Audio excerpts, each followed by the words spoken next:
గంటల సమయం ఇచ్చావు, ఇదిగో కూర్చొని ఉన్నాం, నువ్వు రా, పోనీ ఫోన్ చేయి, పోనీ మేము ఫోన్ చేస్తాం లిఫ్ట్ చేయి.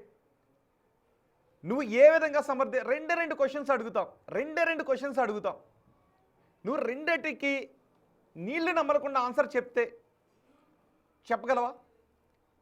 అవకాశం కూడా నీకేస్తున్నాం. ఏదో లీగల్ దగ్గరికి వెళ్తున్నాను, వాళ్ళ దగ్గరికి వెళ్తున్నాను, 24 గంటల సమయం ఇస్తున్నాను అని అన్నావు కదా. కాదు, నీకే కాల్ చేస్తాం, తీసి మాట్లాడతావా? సార్ ఒకసారి PCR ఒకసారి ట్రై చేయండి కుదిరితే. అండ్ బహుశా చంద్రహాస్ నీకు నిజంగా కనుక నీకు బాధ కలుగుంటే, నువ్వు అన్న దాంట్లో తప్పు లేదు అని అనుకుంటే ఇవన్నీ నీకు కాల్ చేస్తా, మాట్లాడు. రెండు క్వశ్చన్స్కి ఆన్సర్ చేయి, క్వశ్చన్స్కి ఆన్సర్ చేయి. చూద్దాం. నువ్వు ఫోన్ కాల్ ఆన్సర్ చేయకుండా ఉన్నా, ఫోన్ కాల్స్ తప్పించుకునే ప్రయత్నం చేసినా నీకు మనసులో తప్పు అనే భావన ఉంది అని.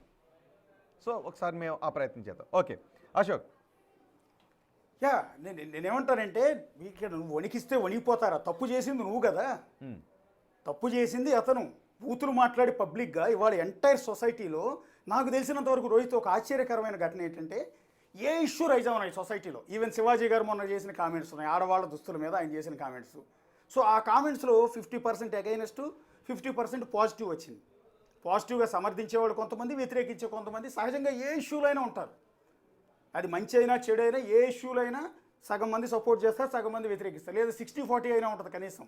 కానీ 99.9 ఆ 0.1% కూడా ఉందో లేదో నాకు తెలియదు, ఇంత ఎత్తున ఒక ఇష్యూ పైన ఇంత నెగిటివ్గా, అంటే ఎంటైర్ అతను చేసిన దాన్ని తప్పుపడుతూ ఒకే తాటి మీద ఎంటైర్ సొసైటీ ఉంది అంటే నిజంగా ఆశ్చర్యం. ఈ మధ్యకాలంలో ఏ ఇష్యూలో ఇంతలా లేదు. ఇక్కడ ఒక ఇష్యూ రైజ్ చేసిన వ్యక్తి కులం తీస్తారు, ప్రాంతం తీస్తారు, పార్టీ తీస్తారు, ఏదో రకరకాలుగా చేస్తారు. కానీ చంద్రహాస్ చేసిన ఈ ఇష్యూలో ఈ బూతు పాటని ఎవరు క్షమించట్ల. కులాలకు అతీతంగా, మతాలకు అతీతంగా, ప్రాంతాలకు అతీతంగా ఏ ఒక్కరూ క్షమించట్ల. ప్రతి ఒక్కళ్ళు తప్పుపడుతున్నారు. ఎందుకు అంటే ప్రతి ఒక్కళ్ళు ఓన్ చేసుకుంటున్నారు. అరే ఏంద్రా, ఎక్కడికి పోతున్నాం మనం, ఏంటి భాష, ఇంత నీచమైన భాష, ఈ దరిద్రాన్ని, ఈ చెత్త సంస్కృతిని తీసుకొచ్చి మా భుజాన్ని రుద్దితే మా పిల్లల జనరేషన్ పరిస్థితి ఏందిరా? నిన్ను ఇన్స్పిరేషన్గా తీసుకుంటారు, నిన్ను పిల్లలు ఇదే మాట మాట్లాడితే పిల్లలకి అర్థం కాదు, దాని మీనింగ్ ఏంటో అర్థం కాదు. స్కూల్కి వెళ్ళిన తర్వాత ఆ పాటని పాడాడు అనుకుందాం, స్కూల్లో ఏదైనా పొరపాటున గ్రహపాటనో టీచర్ ముందు పాడాడు అనుకుందాం, అర్థం తెలియనట్టు ఈ పాడితే తప్పు కాదేమో. సినిమాల్లో మనం చూసే సినిమాల్లో ప్రభాకర్ వాళ్ళ అబ్బాయే పాడాడు కదా, మనం పాడితే తప్పు కాదు అని అనుకుంటారు. ఏంటి పరిస్థితి? అంతే వస్తుంది కదా.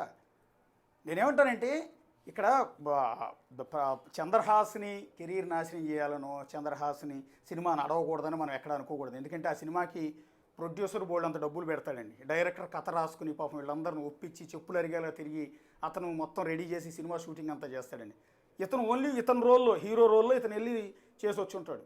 సో ఇంతవరకు బోల్డ్ అంత మంది, దాదాపు ఒక 400-500 మంది పనిచేస్తారు. అశోక్, చంద్రహాస్కి రింగ్ అవుతుంది, తను ఫోన్ తీస్తే మాట్లాడదాం. ఇప్పుడు రింగ్ అవుతుంది, ఆ ring sound. Your call has been forwarded to voicemail. The person you're trying to reach is not available. Chandrahas phone తీయడం లేదు. Please record your message. Chandrahas, మీకు కాల్ చేసాం, మీరు ఫోన్ తీయడం లేదు.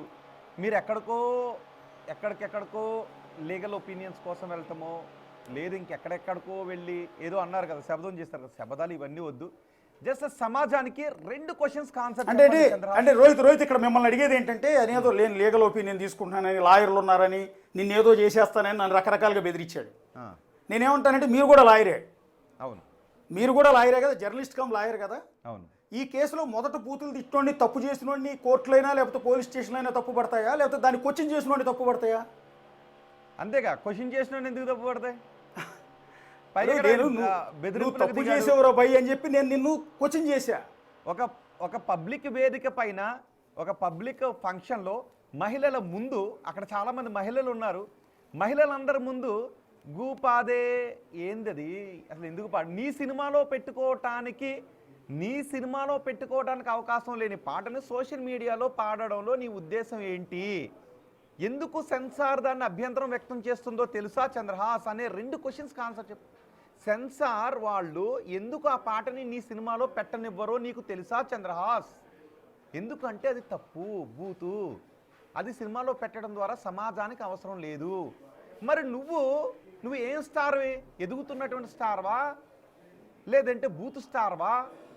మరి ఎందుకు ఇప్పుడు ఇంత రోహిత్, ఒకటి నేను యాజ్ ఎ జర్నలిస్ట్ కానీ కాదు, కామన్ మ్యాన్గా చెప్తున్నాను. నేను కూడా సినిమాలు చాలా ఎక్కువ చూస్తాను. సినిమా నాలెడ్జ్ కాస్త బాగానే ఉంటుంది. నాకు కూడా సినిమా తీయాలన్న ఇంట్రెస్ట్ కూడా ఉంది. నటించాలని కాదు కానీ సినిమా తీయాలన్న ఇంట్రెస్ట్ ఉంది. నేను చాలా సినిమాలు చూస్తూ ఉంటాను. అయితే నేను ఇక్కడ ఇతను ఏమంటానంటే, ఇంత యాటిట్యూడ్తో ఇంత బూతుని తీసుకొచ్చి, ఇంత వల్గారిటీని తీసుకొచ్చి ఈ రకంగా జనం మీద రుద్దిన వ్యక్తి క్యారెక్టర్ మీద ఇబ్బంది పడుతుంది కదా. రేపొద్దున ఇతను సినిమాలు చూడటానికి ఏ జనం ఇంట్రెస్ట్ చూపిస్తారు? ఈరోజు సొసైటీలో ఎంటైర్ సోషల్ మీడియా ఓపెన్ చేయండి మీరు. ఇవాళ సోషల్ మీడియాలో జనాల అభిప్రాయం రిఫ్లెక్ట్ అవుతుంది కదా. అశోక్, ఒకసారి మీరు అందుబాటులో ఉండండి. సంధ్యారెడ్డి, తెలంగాణ కాంగ్రెస్ మహిళా నాయకురాలు మనకు అందుబాటులో ఉన్నారు. సంధ్యారెడ్డితో మాట్లాడదాం. సంధ్యారెడ్డి గారు నమస్తే. రోహిత్ గారు, నేను మదర్ ఫౌండేషన్ చైర్మన్గా ఒక అమ్మగా మాట్లాడుతున్నాను. ఓకే. అయితే నేను అనేది ఏంటి రోహిత్ గారు, ఇప్పుడు ప్రభాకర్ గారు ఈటీవీ అంటే ప్రభాకర్ అంటే ఈటీవీ. అయితే తను ఏ స్థాయి నుంచి పైకి వచ్చారనేది మొత్తం ప్రజలకు తెలుసు. చాలా చిన్న స్థాయి నుంచి చాలా కష్టపడుతూ పైకి వచ్చారు. వాళ్ళ మదర్ కూడా చాలా కష్టాలతోని పైకి వచ్చేసి ఇద్దరు లైఫ్ లీడ్ చేస్తూ వచ్చారు. అయితే ఈ అబ్బాయి ఏమనుకుంటున్నారు అంటే, సంధ్యారెడ్డి గారు ఒక్క నిమిషం. దేవికారాణి సెన్సార్ బోర్డు సభ్యులు దేవికారాణి గారు కూడా మనకు అందుబాటులో ఉన్నారు. ఒకసారి వెల్కమ్ చెప్తాను. దేవికారాణి గారు నమస్తే అండి. నమస్తే అండి. సంధ్యారెడ్డి గారు మాట్లాడుతూ ఉన్నారు. సంధ్యారెడ్డి గారు ఓకే, కంటిన్యూ చేయండి. సార్ రోహిత్ గారు, నేను అనేది ఏంటంటే, ఇప్పుడు నిన్న ఆ ప్రమోషన్ చేసుకున్నప్పుడు G dash dash dash G dash dash అంటే చిన్న పిల్లల మీద ఎంత ప్రభావితమైన అవుతుంది అనేది మనం అర్థం చేసుకోవాలి. నేను ఒక విషయం ఏంటంటే, అసలు ఆ పాట పాడేటప్పుడు వాళ్ళ ఫాదర్ బ్యాక్ సైడ్లో ఉన్నారు. ఫాదర్ మరి ఎందుకు ఎంకరేజ్ చేశారు? నేను ప్రభాకర్ గారికి అంతరంగాలు సీరియల్లో, అనుబంధాలు సీరియల్లో చాలా చక్కటి మెసేజ్ ఇచ్చారు. మరి వాళ్ళ బాబుకు ఎందుకు చెప్పుకోలేకపోయాడు అనేది ఇక్కడ ఒక ప్రశ్నార్థకరం. అంటే నేను అనేది ఏంటి అంటే, సమాజానికి మనము మామూలుగా ఆ లాంగ్వేజ్ మాట్లాడినా కూడా మనం ఇంట్లో కూడా అదేం మాట్లాడుతున్నావు అంటాం, పొరపాటున మాట్లాడినా. సరే, ఫ్లోలో మాట్లాడినప్పుడు ఒక్కొక్కసారి లాంగ్వేజ్ వస్తుండొచ్చు దాన్ని, కానీ ఇది వాంటెడ్లీ అందరి ముందు